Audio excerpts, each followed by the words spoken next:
The question at hand is college worth attending? Everyone around the world wants to be successful. How that success is defined is up to them, but in order to reach that desired level of triumph, one must find an opportunity and capitalize on it. A college education is that opportunity because college is the key to success. And with that college education, anyone around the world can achieve great things. In today's world, many Americans debate the worth of college. They see the tuition fees rising and the research to defend both sides of the argument. If we look at this picture here of Harvard College, which was founded in 1636, you see no giant ice hockey rink, no giant sports complex, because back then, college was a lot more simplistic, and for that reason, it cost a lot less to attend. Many argue that college is not worth it. They see the cost is unreasonable for many families, and that's 4 years without earning a lot of money. If we look at the red here, it shows the rising tuition costs of private institutions, and the blue of public institutions. It has been gradually rising since the 1980s. However, go for it. Get your college education, because college sets you on the path to earn a higher income, receive more job opportunities, and it comes at an affordable cost, all setting you on the path to success. First off, a person plus a college education equals a higher income. At the root of every prosperous life is a college degree.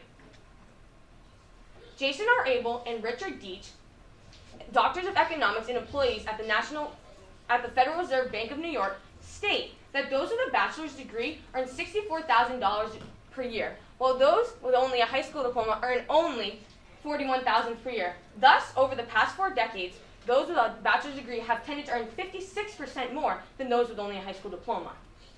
If we look here, a college graduate has an abundance of money, while those with only a high school diploma are struggling financially. Agreeing with the point made by Abel and Dietz is Philip Trostel, a professor at the University of Maine. He states that there is no evidence that the college earnings premium is decreasing. Indeed, it has been increasing. For that reason, there's no evidence that college graduates are earning less than they should be. College helps one earn a higher income, which ends up benefiting them throughout their entire lives. Secondly, person plus a college education equals more job opportunities. As we follow this path of the graduate, she's working hard in school to get to her graduation day, which eventually leads to her earning the job opportunities that she wants. The U.S. Bureau of Labor Statistics, who since 1888 have been monitoring the changes in our economy, state that those with only a high school diploma have a 5.2% chance of being unemployed, while those with a college degree have only a 2.7% chance. That means that those who do not earn a college education have a 5.2 chance at not being able to support themselves, not being able to support their families, and being financially stressed all throughout life. Nobody wants to be financially stuck for the rest of their lives. You want to be that college graduate. Philip Trostel also points out that there is a 75% less of a chance of being out of the labor workforce. So that means that you are looking for jobs or you are employed. You do not want to be the person being stomped on by the outside world. You want to be the superhero to yourself, to the ones you care for, and to your economy, because those who attend college, they're helping to benefit the entire United States of America. College, although it is often seen as an unreasonable amount of money, once we look past the original cost of it, it's actually quite affordable.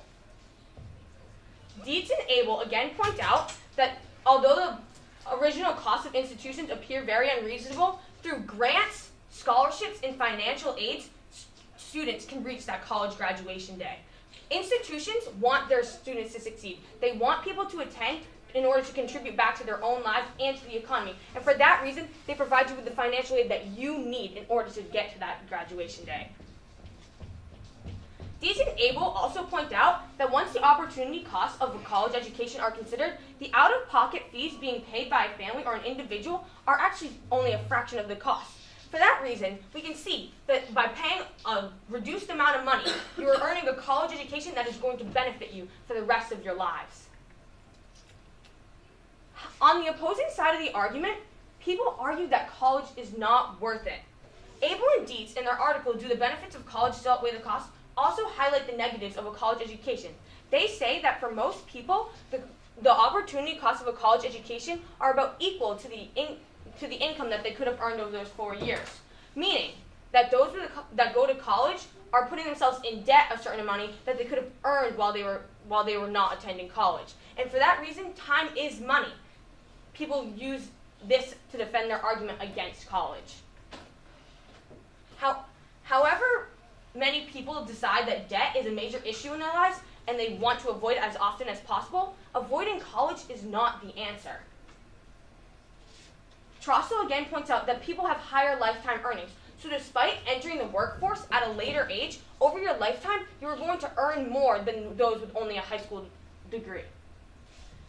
If you put in the work and you put in the money as you attend college, the time will be made up and you will achieve great things in life. College has a positive impact on two things: one's personal life and our total economy as a country. So by attending college, you're contributing to the United States as a whole, and you're allowing yourself to do great things later on in life, such as buying a house or getting greater job opportunities. Our economies also help because college graduates are contributing back because of their higher incomes, and they're allowing our country and themselves to be happier. So for that reason, we must ignore the excuses and ignore the low expectations, because we are going to turn them into goals, and we are going to show dedication, proving that college is worth it, because your college education starts now.